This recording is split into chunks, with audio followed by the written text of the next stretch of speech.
It is Soulbirth time here on Edge Radio Australia. Great to have the wonderful Faye beside me, and you have a very special guest on the line. I can see her up there on the screen. I do. Looking fab indeed. How are you? Good, thanks. How are you, Aaron? I'm all right. I'm kicking along. I'm doing my thing.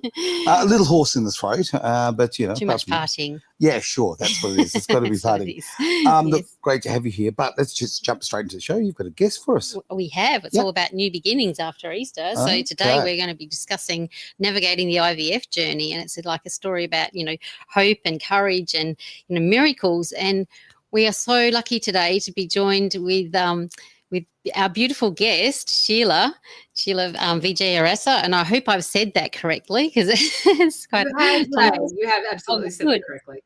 That's great. And today we're going to be sharing your beautiful journey, and I'll just give a little bit of background for all our listeners so they know a bit about you, and then I'm going to hand it over to you because I'm really excited to hear about your journey today, because Sheila is a transformation coach. She's the author of Brave, and her latest book, which is just coming out, is The Power of Little Steps. You may also recognise her from Channel 9's Big Miracles, which is in the 3rd season now. So her and a partner, Tyson, have had their courageous IVF journey, and it's been followed and loved by audiences across 3 powerful seasons. Known for her grounded yet spiritual approach, Sheila helps women to tap into their inner wisdom and courage as they navigate life's biggest transitions. Her and Tyson's story of hope, loss, faith and family has inspired countless other couples walking a similar path. So thank you, Sheila, so much for joining us today. I can't wait to hear you share your story with our audience. It's fabulous to be here with you today, Faye and Aaron. So thank you for having me on. Absolutely our pleasure. I'm looking forward to this. I know. It should be very interesting indeed. It will be. And so I've known you for quite a few years now, and known your struggles that you've been through. And this is similar to so many other couples doing this journey, through conception and the struggles with IVF. So can you share a bit of your journey with us? So my journey started probably when I was 38. And I think the thing with IVF, a lot of people say, oh, you're starting IVF, you're starting trying for a family. I don't think people realize that most women who start IVF, they've been trying for a baby for years and years. And so I froze my eggs when I was 38. I broke up with a partner I thought I was going to, potentially marry and have kids with. And when I broke up with him, I went, okay, I'm going to take control of my fertility journey, and I froze my eggs. And then we fast forward 8 years. I met my husband, Tyson, at 44. And in my mind, I thought, okay, I've had insurance. I've had protection. I'm going to have a baby with these eggs. So at 44, we did our first run of IVF using those eggs that I'd froze when I was 38. And unfortunately, we only got one viable embryo, and that didn't work. So then what I needed to do is, at the age of 45, start doing IVF with my own eggs.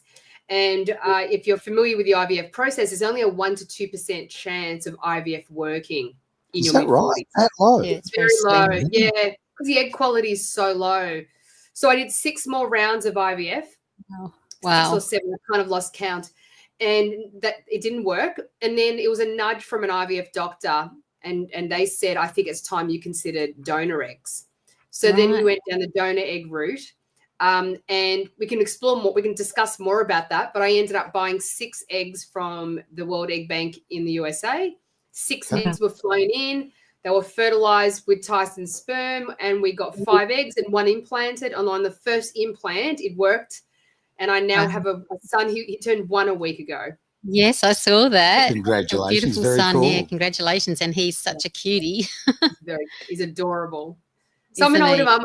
I'm 48 years old. I'm an older mother, and, I truly believe we can have what we want. We just can't give up. But the vision that we have quite often looks different from what we thought it would. Yeah, always. Hey, it's always the challenges that life throws at us. Oh, absolutely. It's never how we plan it to be. Life's what happens while you're busy making plans, right? John Lennon, 100%. great. Exactly. So that's a real emotional journey too, going through the cycles and, not succeeding, having the big ups and then the really big downs as well. So can you just sort of explain how that was for you? Yeah, I think IVF really is an emotional roller coaster. I don't know anyone that's done it that hasn't found the emotions taxing, because the minute you begin the process, you are, you're wedded to daily blood tests, injections, checking hormone levels. And it can feel cycle after cycle. It's rare the first cycle works. Generally, you need several cycles. Statistically, a lot of women give up after 2 cycles. And it's emotionally, I think, I've been through some tough things in my life. My first book was Brave, about having a spiritual awakening. I thought that was tough. I thought heartbreak was tough, or losing your job's tough, or financial challenges are tough. But I think not being able to have a child where so many women want, you want this, and it doesn't matter what you do, it's in the universe's hands. It feels very out of your control. And other things in my life, I felt if I set a goal and I pursue it, I can make it happen. But I think IVF really tests your mettle as a woman, because so much of our self-worth and identity is wrapped up with, can I be a mother? What is my place in the world if it's not to mother? And I think IVF puts a spotlight on that, puts it under a lot of focus. Yeah, absolutely. And because for you personally as well, like your career, you're a transformation coach.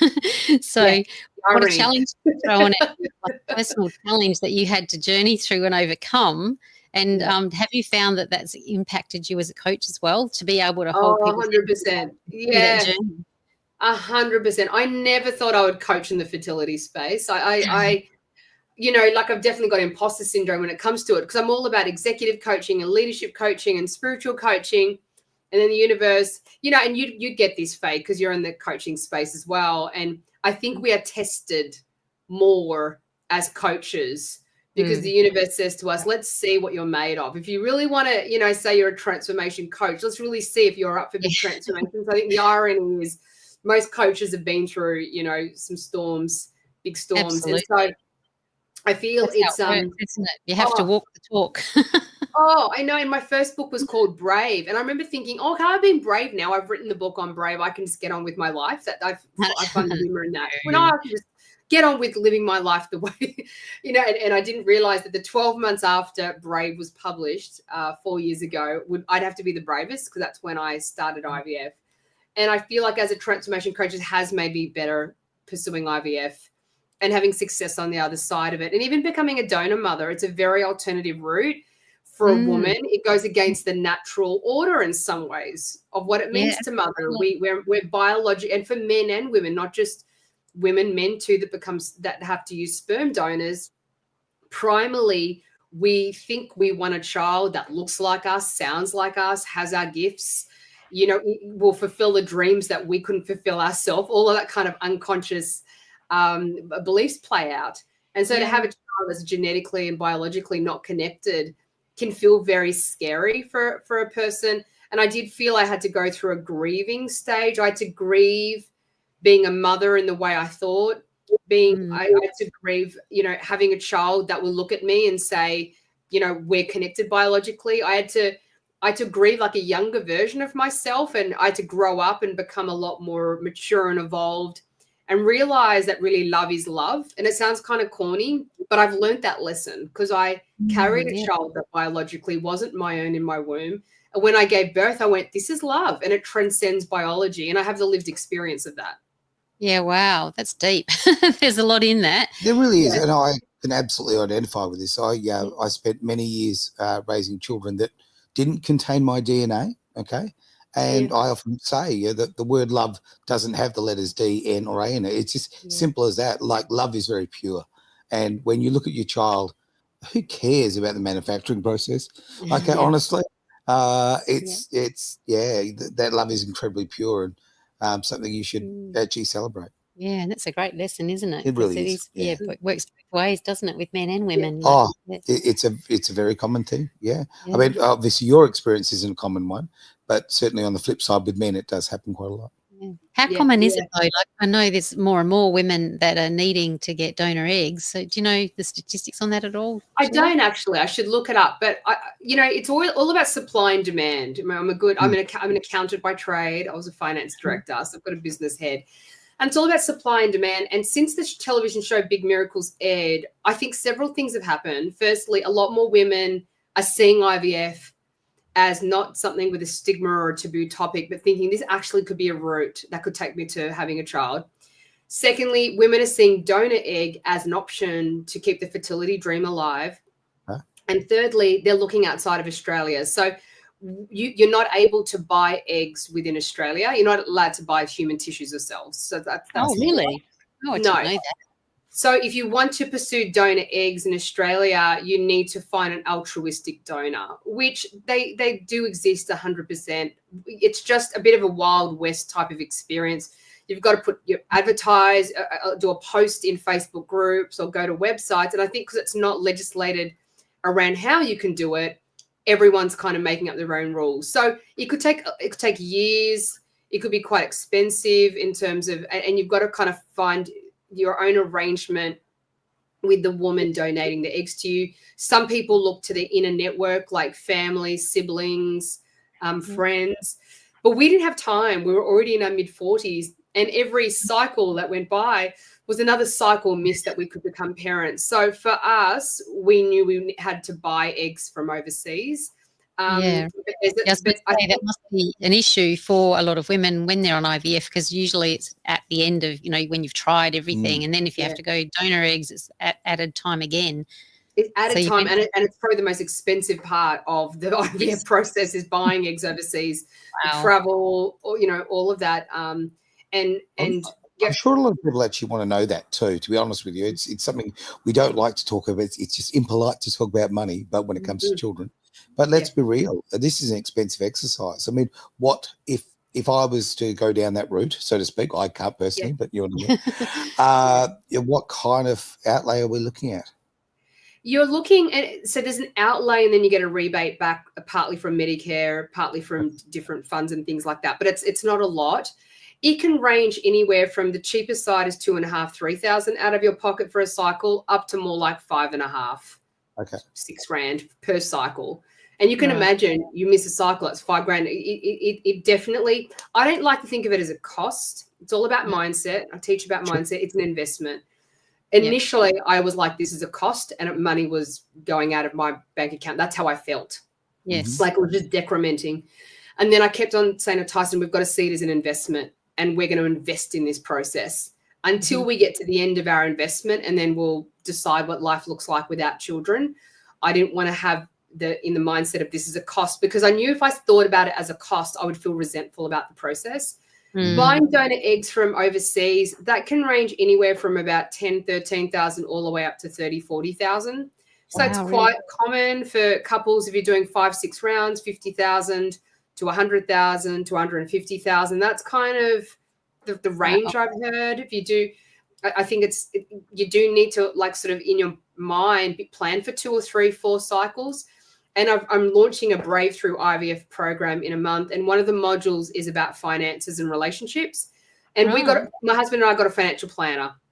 I was like, we need help figuring out how we're going to fund this and plan for our financial future. And we also needed someone to help us have a money conversation, which I think is quite common in marriages. We have different values around money. And I think I don't think IVF creates relationship problems. IVF puts a spotlight on problems that are already there, right? So it does. It really does, because I know of quite a lot of women, over the time that have had IVF journeys, and it's when you're unsuccessful with the IVF attempts, it can put so much pressure on your relationship, and to the point that it's like, do we stay together or not? And so it brings in all these other elements to it as well, which I know you know all about. Oh, 100%. And I think Tyson and I have had a wonderful first year of parenting, and we haven't had that much friction. I think because we struggled through we didn't struggle. We were a team through IVF, and we learned how to communicate about money, time, sharing responsibilities, sharing the emotional burden of the process. So when we became parents, we were like, we've navigated this already. So I think seeing IVF as preparing your marriage or relationship for the first few years of parenting, and not to see it as this is a problem, this is something that's bad for our marriage or affecting us. I think having a toddler, having a child, that really tests, that tests the relationship. And I'm telling you right now, you're an amateur. You're a year in. Trust me. Oh, it's all coming your way. Don't tell her that. Teenage years, the school. There's so many decisions you have to make as a parent together around the child, right? And so IVF already starts us at that conversation. So But it's all about communication, isn't Of it? course. Having the communication channels open and being on the same page and actually meeting all the potential problems head on and overcoming them together. Yeah, 100%. And good old fashioned stuff. My husband is so emotionally aware, probably a bit like you, Aaron, like emotionally awake man. And he would just know when I needed a hug. And I think just a hug goes a long way during IVF. No talking, no trying to understand, no trying to plan. It's like, do you need it? I get emotional as I think about it because there were just days I was like, I just need a hug. He's and a I very just know smart man. Very smart man, because as men, we want to fix problems.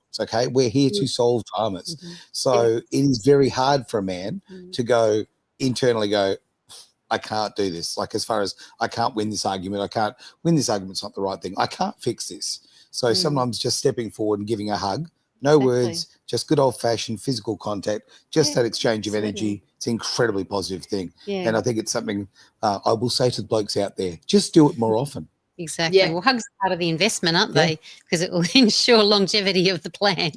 Oh my gosh, 100%. And it's funny, my husband read an article during IVF that we all need 8 hugs a day. So he would count and he goes, we're only up to 4. He goes, come over here, we need number 5. And oh, I love that. And Tyson's such a gorgeous man too. So, shout out to Tyson. He is. Got a good one. I'm very lucky. And I waited to find him. I didn't want to have a child without someone that I really felt so aligned with. And I think as a woman, when you go through IVF, I found I went into a bit of a shame spiral, a guilt spiral. I wasn't going to be able to make my husband into a father. I felt guilty that it was my body letting me down. So I didn't even feel I could ask for a hug, because that was like asking for more. And so for the men out there, just walk over and give her a hug, and she might just fall apart in your arms, and it might feel like, am I doing the wrong thing? It's like, no, that's a sign you're doing the absolute right thing. Exactly. Giving you the chance to actually let go and just dissolve not dissolve them, but just to have a safe space to just be. Well, most of these problems we make up in our own heads, like what you were just describing before. Like, you're creating all of these problems for your relationship, and he's probably thinking, geez, how lucky am I? I've got a hottie here, she's smart, she's funny, like, he's looking at the positives, and you're creating, and both genders do this, because there are only 2 genders. Anyway, that's a whole other story. But there are, look, we do this to ourselves, right? And it would be very good if we got out of our own heads and just experienced life a little bit. And just be there for each other emotionally. And that's half of it, because it's such an emotional journey. I mean, even any time emotionally, it's nice to be hugged and to be heard and felt and seen. But when you're going through a journey like this, which is so emotionally charged, a hug, I think, would be like the best thing in the world to just have, simple. Like you say, 8 times a day minimum. Yeah, I mean, it regulates your nervous system from a somatic perspective. And, the other thing we did, which I think required a little bit of our maturity, just for any couple or individual out there, is we worked on our own stuff. When I say stuff, we both look back at our trauma and from our childhood, our challenges we'd gone through that we hadn't kind of worked through. And so we each had individual coaches and spiritual mentors, and we ended up, because IVF triggers all limiting beliefs about any aspect, like worthiness comes up, the good enough belief, do I belong, am I a failure? There's core beliefs that can be established in our childhood. They get pressed, during IVF or a fertility journey. And so we both worked on that. So I truly believe through IVF, it is a medical journey, I understand. But like your show's called, is the Soulbirth, it's about working on our soul and our healing journey. I feel like once we've done a certain amount of healing, I do believe baby turns up, if it's in our destiny line to have one. But once we've done the work, it's very fast. We fall pregnant quickly. Absolutely. And I found this over and over again too, because with my business as well, as tuning into the soul of the baby, before they even incarnate, and to see if there's a contract first for one to come in, and then what is the issue that's holding it up? Like, is it going to happen naturally, or do you need to go down other routes, or what is it that the baby coming in actually needs, and what is this soul? What's the contract? Like, quite often the soul coming in, the contract is to actually trigger a healing in the parents to be. Actually, what is it? What are your traumas that you need to heal before this one will come in? Because they're our teachers as well. So true. Very much our teachers. Yeah. And what They're an amazing teaching us- lesson ground for being a coach. Absolutely. They're teaching us while they were in our womb, while we're getting our body ready. And I think that the children coming through are so high vibrational that they really have a consciousness that we just didn't have access to as children. And they're coming through to do a lot of healing and work on the planet, the work on humanity. And as custodians of the children, we need to have a certain level of consciousness to hold them, certain level of light in our bodies, certain level of vibration, just to hold the pregnancy and then birth them. And we have to get ready for that. And I only got that. And even though I did a lot of spiritual teachings as a spiritual teacher, I only got it on my motherhood journey, that lesson. The thing I was teaching for so long about lifting your vibration and working on your consciousness, I actually had to do it to become a mother. You do, of course. That's all the journey. And that's been my journey too, with bringing souls in. And, you know, my 4 children, each of them brought me different lessons as they came in as well, and aspects of myself that needed healing and growing and everything. So you are becoming, as you become a parent, as a mother, you are becoming who you truly are. And it's all thanks to your beautiful children that are coming in and helping you to become that person. 100%. I mean, I even had placenta previa, which only happens to 1% of women, right? So the placenta, I don't even know what that is. What is the that? placenta completely covers the cervix. So usually the placenta is at the top. Yep.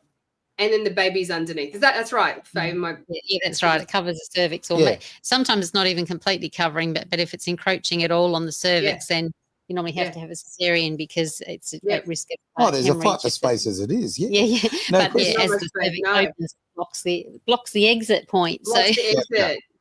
Okay. So I had a complete blocking of exit, and that's how women used to die in childbirth. You had to have a C-section. Exactly. So it's like my son was teaching me, by having this whole arrangement, I had to slow down at the end of my pregnancy. And I'm not someone who slows down at the best of times. What a challenge. I had to stop working about 3 or 4 weeks out, and it ended up being 2 weeks out because he came a week early. And that was hard for me, but I laughed because I was like, it was because with placenta previa, Aaron, it's very common to get bleeds because the placenta's right in the cervix. Yeah. So bleeding is common. And I've started to bleed from week 28. And that's where the lessons were beginning. I mean, it was already like, slow down. If you don't slow down, you will bleed. Yeah, exactly. That must create a lot of fear, I would think. Yeah. Yep. Yeah. And I had to really take care of myself. Yeah. Yeah. But that also is an invitation to go into the fear and actually overcome it. So what is it that you're fearful of? And, you know, to go into that releasing and slowing down and, you know, all the things that Sheila's experienced, it is actually spirit giving you an opportunity to, you know, slow down and be present with the pregnancy as well. Yep. Yeah. Everything's a lesson. And I think when we see it like that, we stop being victims. So I flipped it really fast, and I thought, okay, you know, I'm being shown to slow down. I'm being shown to really think more about baby than I ever knew to, because I felt like I really became a mother when he's born. It's so real. It sounds corny. Now that I'm a mother, it's baffling to think that I had that. Yeah. You know, there's no maturity before we give birth, right? So we still kind of think life can function, and then when he's born, you're like, oh wow. And so, my husband and I, we still laugh about how much we had to grow up in such a short space of time. And we grew up in our late 40s. Exactly. Some people never grow up, but this is true. The thing about not realizing your baby's real, though, until it's in your arms, it's really funny, because I found that even as you're pushing a baby out and you're feeling the head, it's not until you actually feel the head coming out that you go, oh my God, there really is a baby there. It's like, duh. Of course there's a baby there. What do you think you're pushing out? But it's not real until you actually feel that baby and actually, you know, touch them. I completely understand. I became a dad at 23, and I like the shift in my maturity. Okay, honestly, it was like I'd just been supercharged. I went from living a particular lifestyle and enjoying a lifestyle and very, very fast paced, all that sort of thing, and quite frankly, probably a very selfish lifestyle. The absolute moment my son was born, every priority changed. It was the moment that he hit that fresh air, I became a different person. There you go. And I think so many people have that experience. Exactly. And they say, you know, when you birth a baby, it's not only birthing a baby, but you're birthing a mother and a father as well. True. Great Yeah. point. Great point. Yeah. 100%. And it's from your journey also, Sheila, that you've now created or written your second book, isn't it? Small Steps. So can you tell us about that as well? Yeah, the power of little steps. So Little I love steps. it. I got a download. Faye, you'd appreciate this story. I got a download in my second trimester to start writing, and I didn't want to like listen. I was like, no, no, no. Then my publisher called me at the beginning of my second trimester, and she said, "We want another book from you." And I was like, "No, I don't want to write another book." I said, "No, I'm not ready. You know, I don't know what I'd write about." Even though it was obvious what I'd write about. Yeah. I haven't been on 2 seasons of Big Miracles, and then so I sat with it, and then I started to hear, and I think it was the soul of Phoenix also speaking, going, "No, write the book." So I wrote this book literally in the third trimester and the first 12 weeks of his life. Wow, Right. really? I think it was the most intuitive times of my life. I was getting downloads and it was so clear. I think it was a really raw time. I was so in touch with my emotions. Yeah. You know, when you give birth, it's such a primal, you're in your body, you know, breastfeeding. And so I don't think I could write that book now. I think it was a time I wrote it, I got it out. I look back and I think, gosh, I just love what I've written. So it's a book about how the tagline's creating the life of your wildest dreams.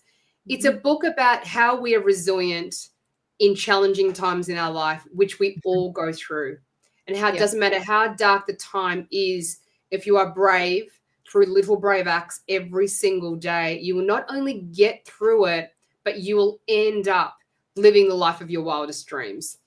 Yeah, And I love another, yeah, you like that, Faye? I love that. Yeah, it's beautiful. And because it applies to every aspect of life, not just birth, but, you know, it came through at that time, which is beautiful because you birthed a book as well as a baby. How amazing is that? Yeah. But it's actually relevant to every single aspect of life and every transition that we go through. Yeah, I speak to a lot of different stories in my life outside of IVF and within IVF. And the other narrative that I love that came through like as a download was, what if plan C was always the plan? You know, we always think we're living some version of our life that feels like a compromise, or that didn't work out, so I ended up here.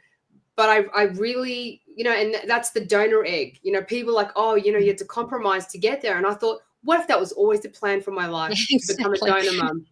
And I do believe that everything happens in divine timing and exactly how it's meant to. You know, there are no accidents. So your path is actually laid out for you, and it is perfect the way it is. It's what you're meant to do.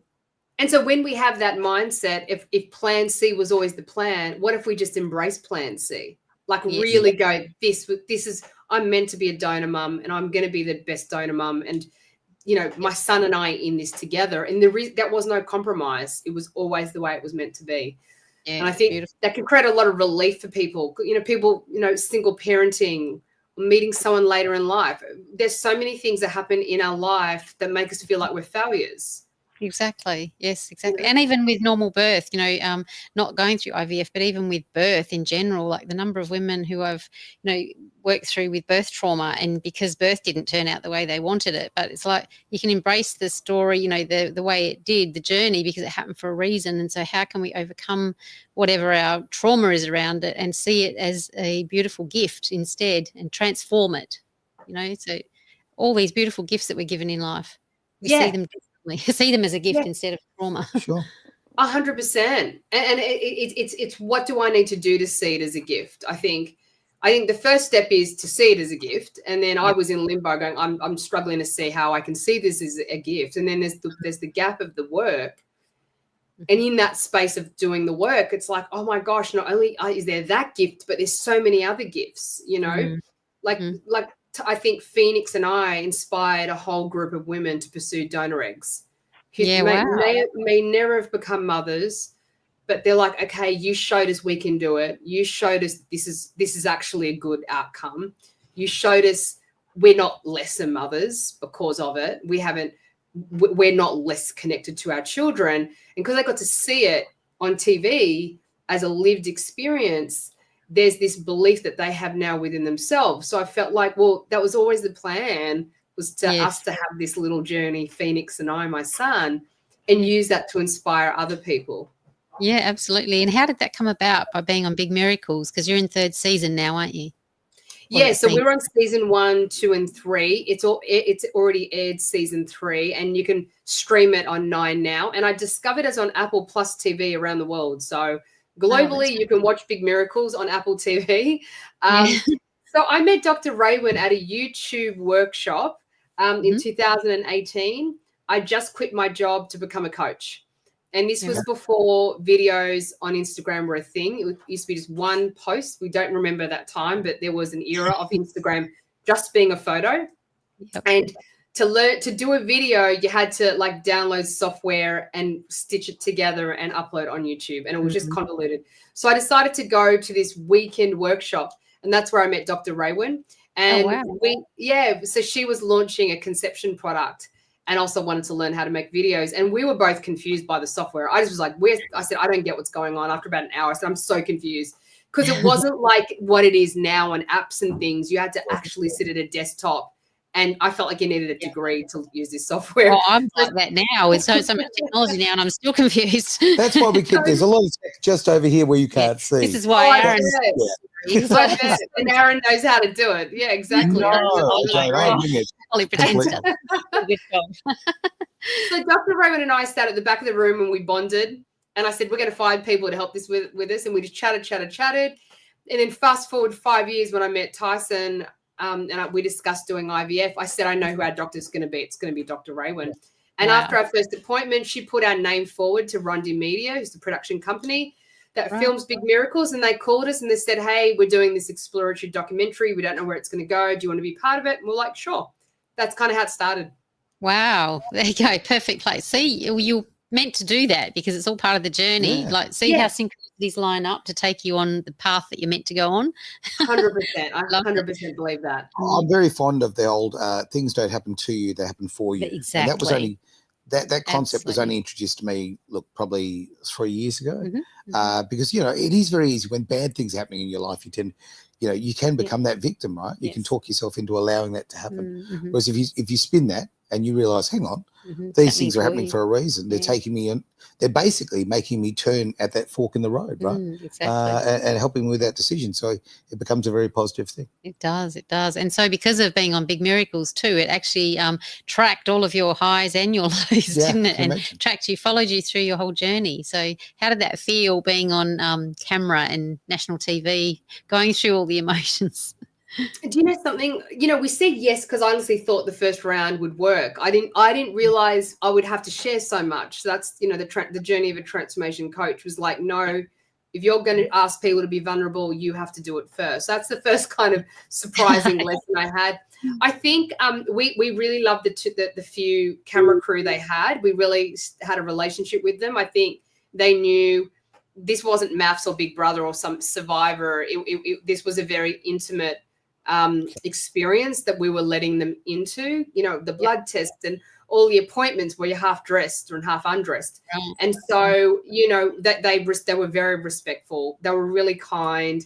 Even when we got the disappointing news, when they were there for the failed pregnancy test, they were really sad with us. It really was kind of emotional for them. By the time we got to season 3, we're old hands. So when I was being wheeled into the room, I was mic'd up and I knew how to put the call. They'd filmed us 100 times by then, 100 different times I've been mic'd up. And so I was really, I got to the point of not even realizing they were there, like just not being conscious of them there. And I think, Faye, you would appreciate this, and Aaron, you too. Like, when you're being filmed, especially season 2 and 3, I started to see like a bigger divine kind of purpose behind it. I thought, there's something bigger at work here. So I knew there was a bit of a responsibility I had to not shy away from the sad times, or there was no acting. It was like we have to show them as everyone is as close to what it really is. So we allow them to be there the whole time. And I'm so glad you just said that. Because there becomes a responsibility, you realize that what you're doing is much bigger than just you, that you're affecting, who knows how many lives. But the responsibility, it weighs very heavily on a lot of people. So exactly. And we want reality too. Like, it's got to be real, because so many people actually really connect with that. They identify with it, and it's like, that's me. And so it's so real that people actually do really take notice, and it goes in. And the fact that you felt so comfortable with them by the time, by the third season too, is perfect, because it's a bit like birth preparation, and I'm always talking about how you need to be really comfortable with those that are in the space with you when you're giving birth, because it's a sacred space, and it's about trust, and it's a sacred container. So it's so beautiful that you became so close with your film crew, and that you were able to have them in there filming and not feel like they were there. That's great. No, yeah, absolutely. And it's interesting because the film crew said, we have to catch the birth. They said that the Australian public's really invested now. And I said, no, I understand. I said, we've been on a hero's journey. And so they had to make sure they didn't miss the birth. So we had like WhatsApp groups, and the minute I go into label, they're like, call this number. I said, absolutely. I think the other thing I want to talk about is I did feel like a responsibility to succeed on some level, and that I had to work through that individually, because I in season 2 or around the second year, I did think, if I don't make it, what is that saying to women? And I think I need to say it's okay to not make it, and it's okay to stop doing IVF. And it's okay to pivot and become a donor. It's okay to take a break. I think what I learned through the whole process was what we need to do is constantly just work on ourselves. Yes. And if working on a self is pausing, and that is the experience of self-love and self-care, then that's what that is. Yeah. And, I think it's not so much about not quitting. It's about not quitting on who we are. Yeah, and it's listening to your intuition, and like deeply respecting what your intuition is telling you as well, and trusting that, if you're feeling you need to rest, take a break, whatever, then that's perfect for you as well, and not feeling any guilt around it, because it is your journey, and your responsibility is to yourself. 100%. And I think the process of IVF activates our intuition. Like it's so many women in corporate world specifically, they start IVF. And I know I was one of these. You're busy. You're fitting in the appointments. You're resentful of the appointments. And I look back, and if I was resentful of the appointments, I was resentful of the child. Yeah, right. Because now that I'm a mother, we're up at all hours, and it's just nonstop. So I look back, and I had to learn to love the appointments. I had to learn to love the interruption on our weekends if we needed an egg collection cycle. I learned to love the chaos that it brings, because that's us preparing us to be mothers, really, and fathers. It is. So you learnt to embrace the journey for every part of it, every aspect. Yeah. And so now you've gone on and used all your experiences and your book and everything, and now you're creating a coaching program, I hear, for IVF. Is that correct? Yeah. So in a month, I'm launching Breakthrough IVF. I've written a whole lot of online content. So when you join the program, there's a whole lot of my wisdom and journal prompts and meditations and things to help you where you are. I've also interviewed experts in donor egg process.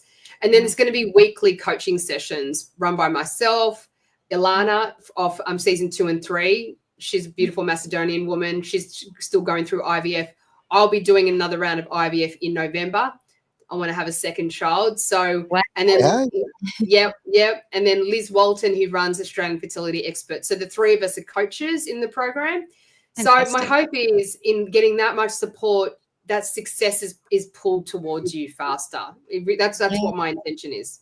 Yeah, wow. That sounds like an amazing program for women, and couples. Can I ask you a question about resentment, right? Because I won't go into personal details, but somebody who was close in my life. Now, I've got, well, I don't know about it anymore, but I used to have this habit of walking past a woman, tapping her on the shoulder, and she'd become pregnant, right? So it was hopefully not. Get away from there. Oh, it's too late.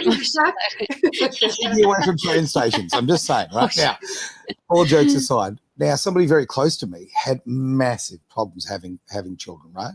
And they actually became quite resentful of the fact that it was so easy for myself and my wife to conceive, right?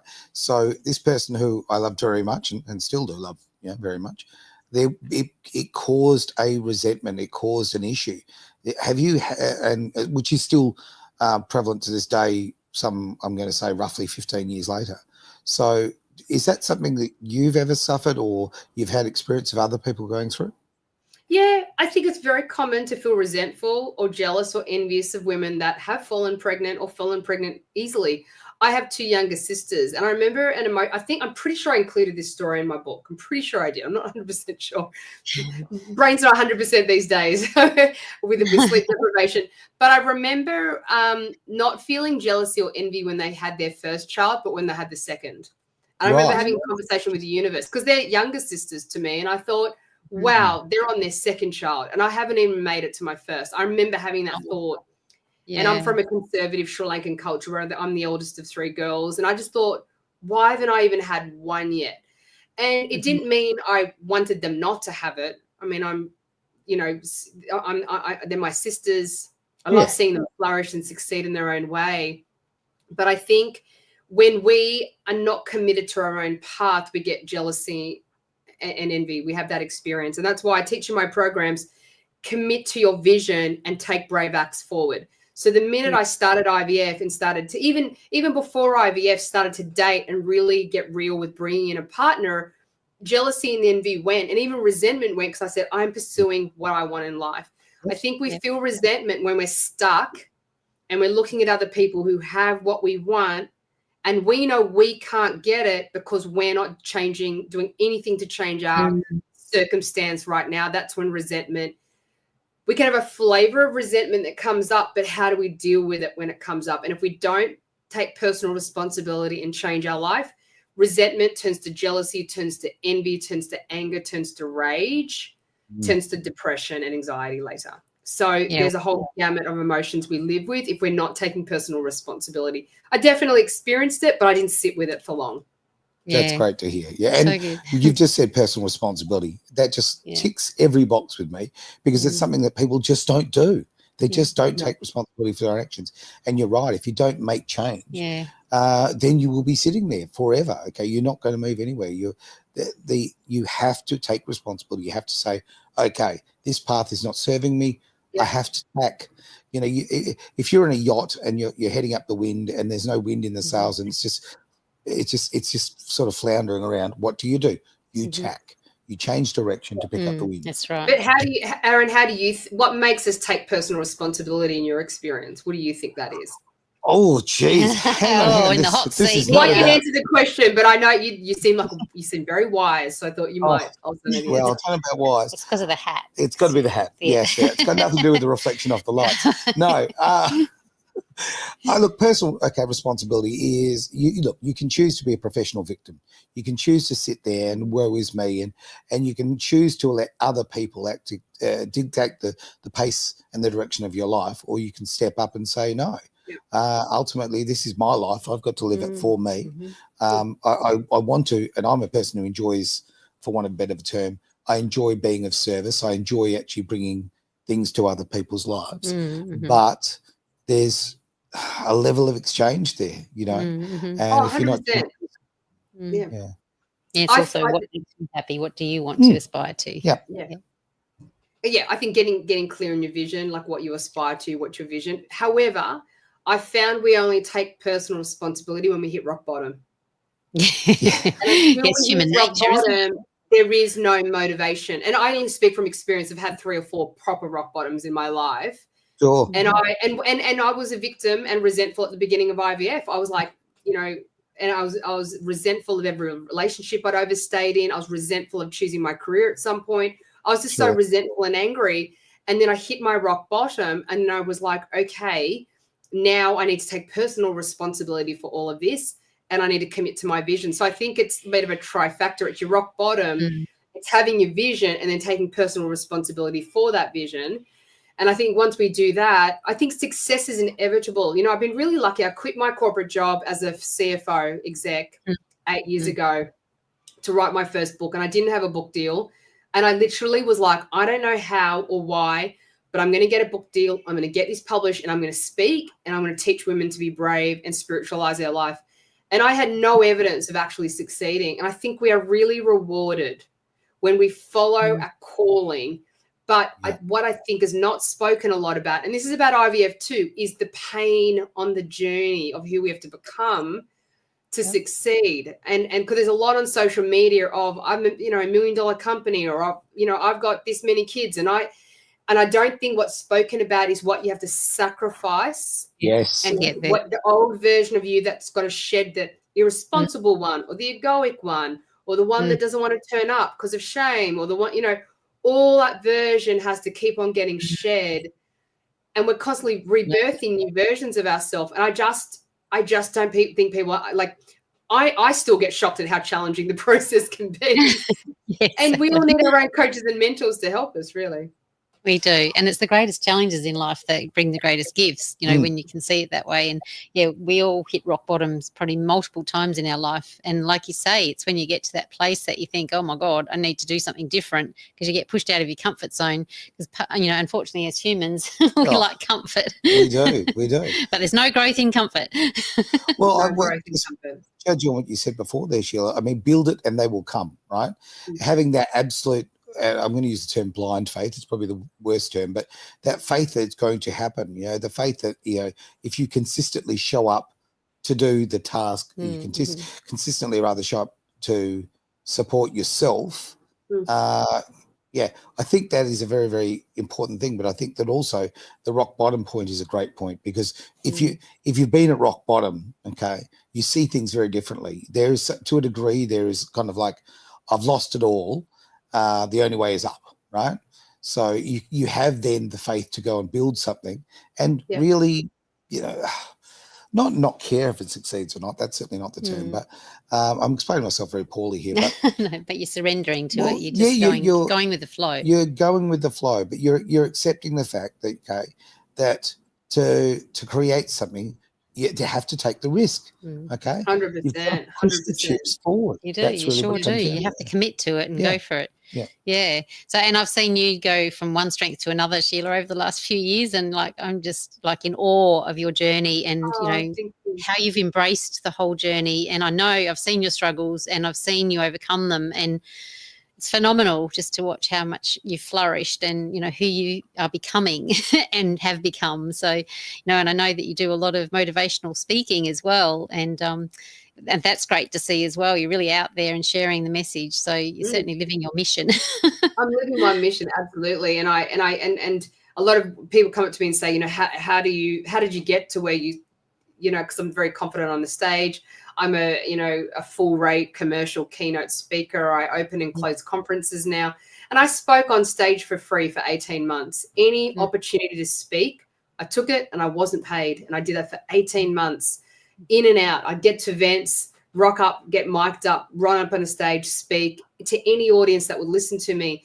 But it was during those times I would hear the audience response. That worked, that didn't work, that message landed. Okay, I can tighten that up. And even writing my first and second book, I've been more invested in the process than the outcome. I'm not saying I didn't not want success, but I remember thinking, if I just make it get better and better and better, I will succeed. I think I'm very lucky. I had my dad implant that belief in me as a young child. And, obviously I've got dark skin in Australia. And he said to me, I think he knew he had 3 girls, and we were foreign looking, even though we're born in Australia. And I think he knew life may not just be bed of roses. My dad's a wise man. And he said to me, Sheila, if you're the best in your field, you'll always have a job. Don't worry. You just got to always aim to be the best. And he just implanted that. And he never said to me, you can't work for a woman, or you've got skin color that would be a challenge. He never fed that belief to me. Yeah. I don't remember ever feeling like I couldn't do anything. I just remember thinking, I've just got to be the best, and I've just got to work really hard.